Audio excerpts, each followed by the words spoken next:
My name is Andreas. I am a Foreign Operations Manager for SafeCap Investments Limited, which represents Markets.com, and here in collaboration with Kretos Brokers.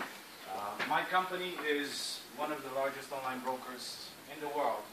We manage investments over the international capital markets. The reason for me being here today is to have a discussion regarding Forex. This is what we're going to be discussing now. We're going to be going over the basics of Forex, currency trading, leverage, risk management, money management, a few of the basics. I'm going to try to conglomerate everything into the hour that I have. And if you want to take notes, you can without any kind of issue, but you will have to be a little fast because I'm going to run through the material a little fast myself. Now, just a second so I can set up the presentation.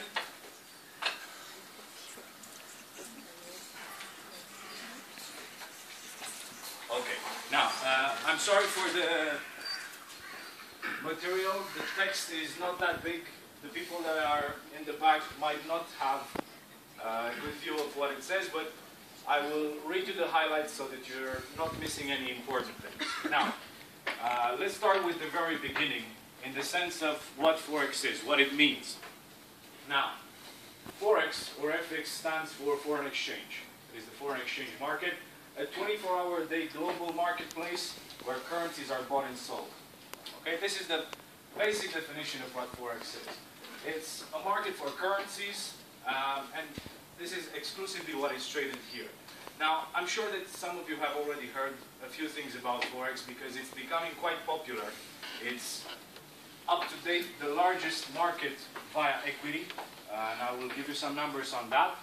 And it's also become very popular due to its high volatility. The fact that you can have high earnings in a very short amount of time. It also has a bad name attributed to it because of the exact same thing. You know that the risk-reward ratio is always going to be kept at the same kind of level. So with large gains, you can also have big losses if you're not careful. This is why, let's say, a lot of bad things are attributed to it. But in actual fact, it is a very interesting part of the market. Even I myself have took interest into it, and I've been trading for a while. And it's actually quite lucrative. Now, to move forward, I will actually read from the monitor. So, Forex is the world's largest market with a daily trading volume of $4 trillion. $4 trillion. This is how much money crosses, or let's say is traded through the Forex market daily. Yeah? If you make a comparison, for example, the New York Stock Exchange, which is the largest stock exchange in the world, it has a daily trading volume of $250 billion, not trillion. Yeah? And this means that it is a market 16 times larger than the New York Stock Exchange. Yeah? So it's very, very big. It's actually so big that it is the only equity market that cannot be manipulated by any individual investor, entity, or so on. Everyone has a fair chance within the Forex markets. Now, furthermore,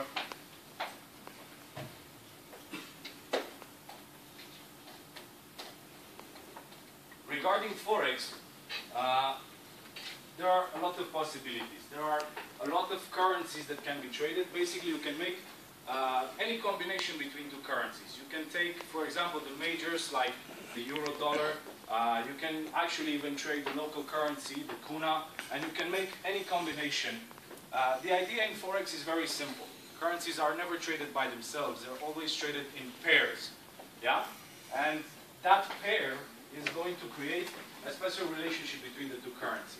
Each has a relative value, and the two relative values will create a ratio. Yeah? For example, like the euro kuna is 7.67 approximately. Yeah?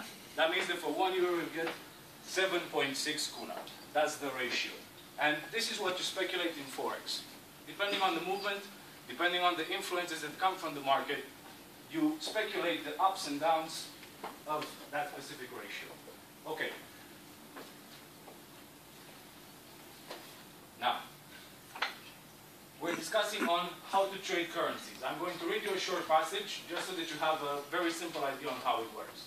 So, currencies are always traded in pairs, as I've already told you. When you make a trade, you're actually buying and selling a pair of currencies simultaneously. Don't panic. you know how to do this, you've done it before. When you leave for vacation and exchange currency, you are selling your native currency and buying the destination's currency. In principle, it's the same thing. Yeah? This is how you make a trade in Forex. You determine what currency is doing what, and you buy or sell one, and you do the exact opposite with the other. Yes? This is how Forex works. Now,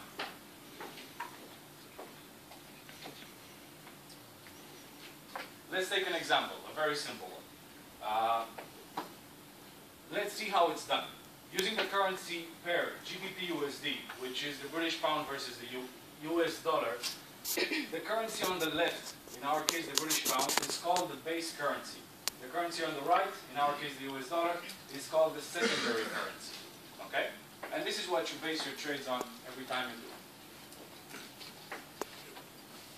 Now, as I said, you can make any combination of currencies that you want.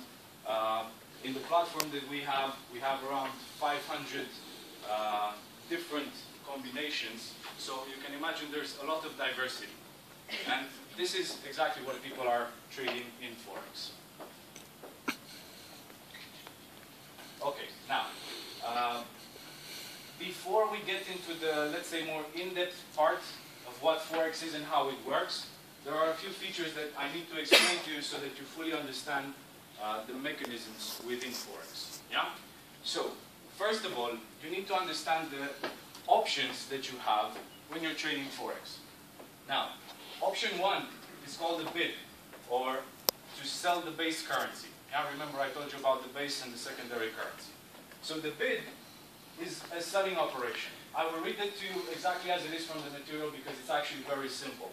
So, if you think that the value of the pound is likely to go down against the US dollar, with the dollar looking to be worth more, then you will bid or sell the GBP-USD currency.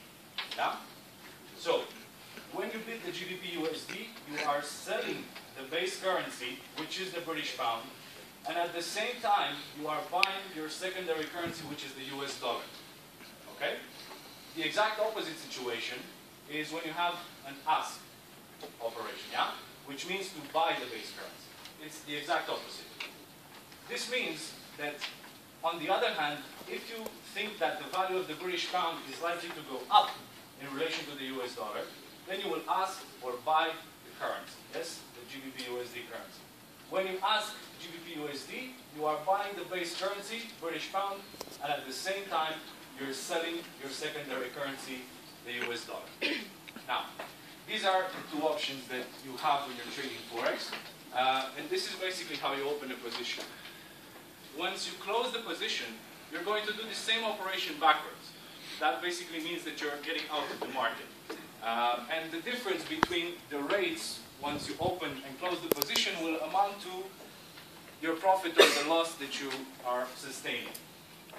Now, moving on.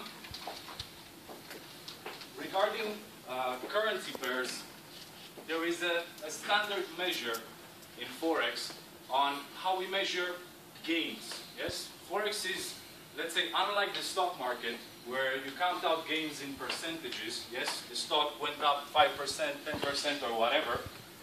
In Forex, there is a different way of counting out, let's say, the evolution of charts. And that is done with pips. Yeah?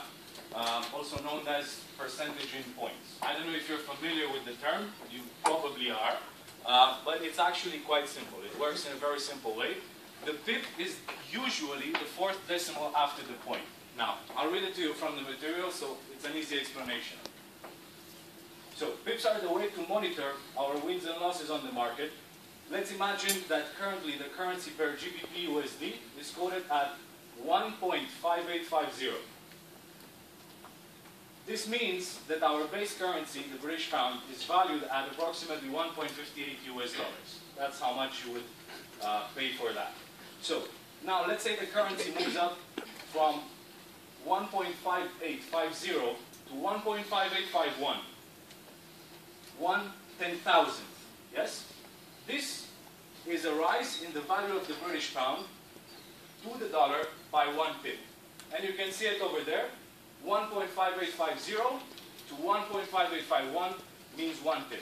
Yeah? So it's the fourth decimal after the point. This is how we count out earnings and losses in Forex. And it's actually quite simple to get, because what a pip is to a cent, for example, a cent is to a dollar. Yes? It's a subdivision of the cent. As, for example, if you have $1, you have 100 cents in that dollar. Correct?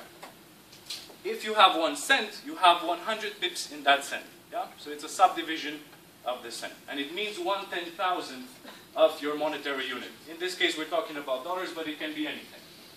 So this is how pips work.